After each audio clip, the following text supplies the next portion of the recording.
الكريم. السلام عليكم ورحمة الله وبركاته.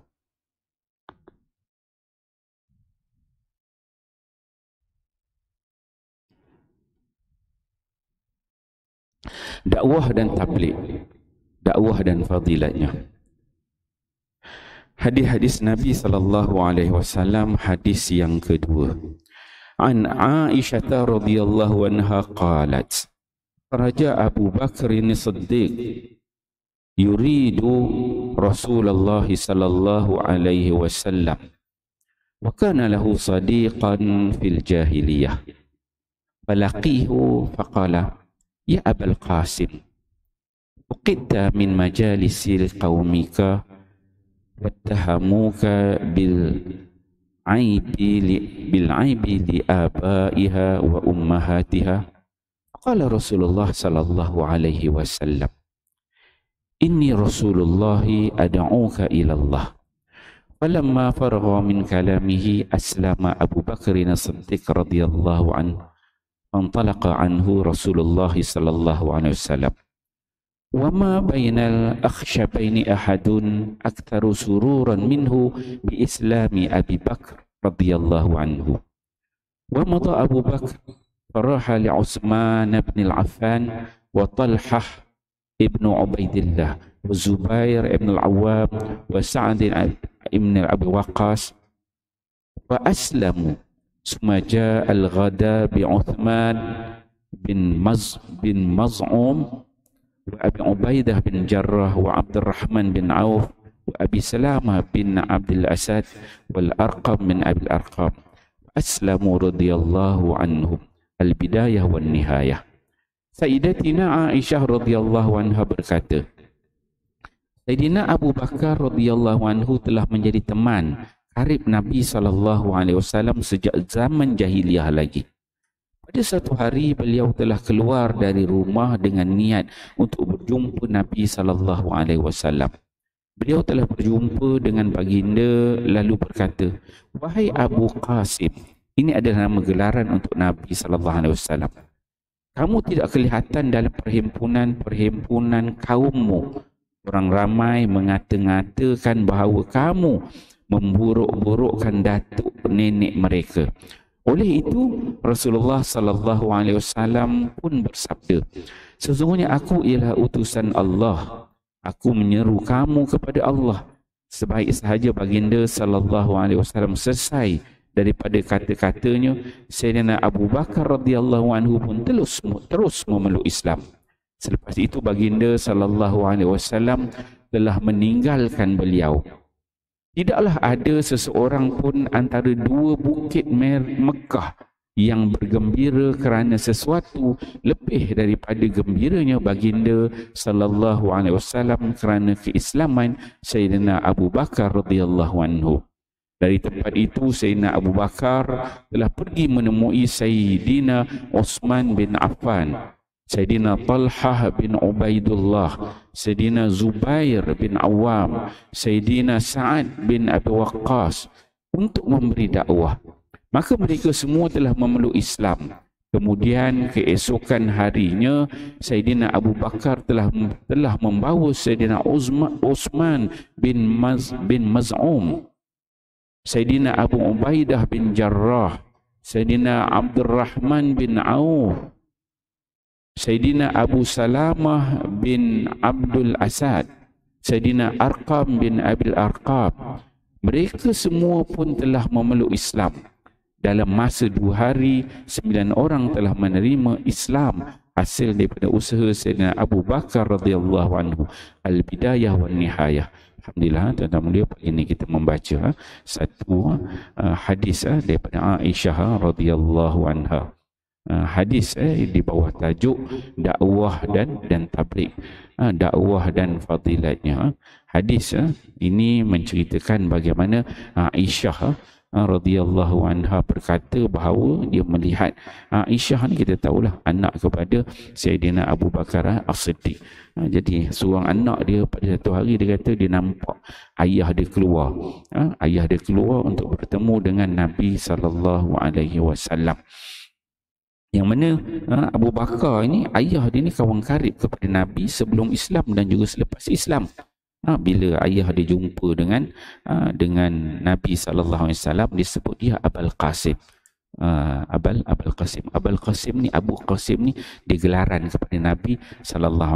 Nabi ni dia ada anak namanya Al-Qasim, tapi meninggal waktu kecil, anak lelaki Nabi. Nabi ni lelaki tu ada dua orang, tapi dua meninggal kecil. Salah satunya Al-Qasim. Nabi sangat sayang, sebab itu dia dipanggil kan Abul Qasim, Abu Qasim, Abul Qasim. Maka kata Abu Bakar, dia kata, aku tak nampak engkau ya Rasulullah dalam majlis-majlis orang Mekah pada ketika itu.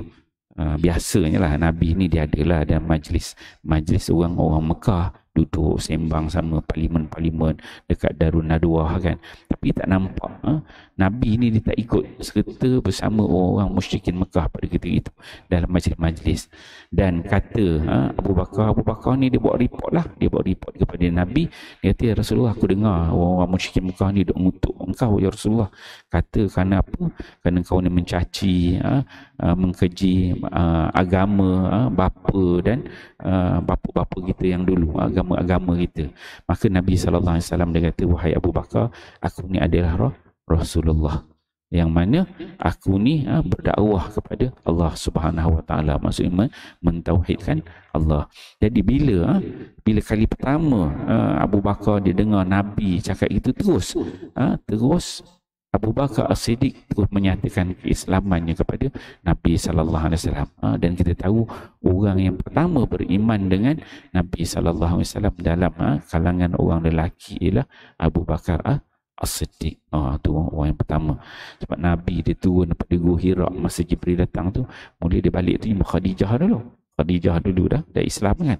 Jadi orang dalam kalangan orang lelaki ialah Abu Bakar As-Siddiq yang pertama Islam, menerima Islam daripada Nabi sallallahu alaihi wasallam. Habis daripada itu, fantalaqa anhu Rasulullah kembali. Kemudian Nabi sallallahu alaihi wasallam dalam Al-Bidayah wa Nihayah ni sebut, tidak adalah wa ma baina akhshabaini ahadun aktsaru sururan minhu. Maksudnya Nabi sallallahu alaihi wasallam ni sangat gembira. Digambarkan seperti baina akhshabaini ahad, antara dua bukit tu. Tak ada di antara dua bukit tu, maksudnya benda yang sangat berharga, yang lebih gembira, lebih daripada gembiranya Nabi sallallahu alaihi wasallam dengan keislaman Abu Bakar, orang yang sangat hampir, yang sangat dia sayang. Kemudian apa yang Abu Bakar buat? Bila Abu Bakar dah terima Islam tu, Abu Bakar ni pada hari yang sama tu juga, pada hari yang sama dia pergi jumpa siapa?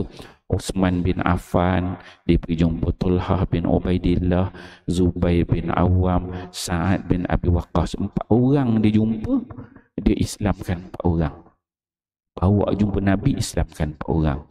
Kemudian dalam riwayat ni disebut Sumaja al-Ghada, besoknya Abu Bakar tu dia pergi pula cari Uthman bin Maz'un, Abu Ubaidah bin Jarrah, Abdurrahman bin Auf, Abi Salamah bin Abdul Asad, dan Al-Arqam bin Abi Al-Arqam. 5 orang lagi. Wa aslamu radhiyallahu anhum. Semuanya Islam di tangan Abu Bakar As-Siddiq. Dia yang bawa pergi jumpa Nabi sallallahu alaihi wasallam. Semuanya Islam. Inilah kalau kita tengok bagaimana Nabi, bagaimana para sahabat radhiyallahu anhum ajmain, bila sebut tentang dakwah, bila sebut tentang tabligh, ni mereka ni bersungguh-sungguh dalam berdakwah. Bila dapat sesuatu benda yang baik daripada Nabi, dalam konteks inilah para sahabat dengan Nabi ni, Islam tu benda paling besar. Dapat benda yang baik tu terus bagi tahu kawan, bagi tahu, ajak untuk kepada Islam.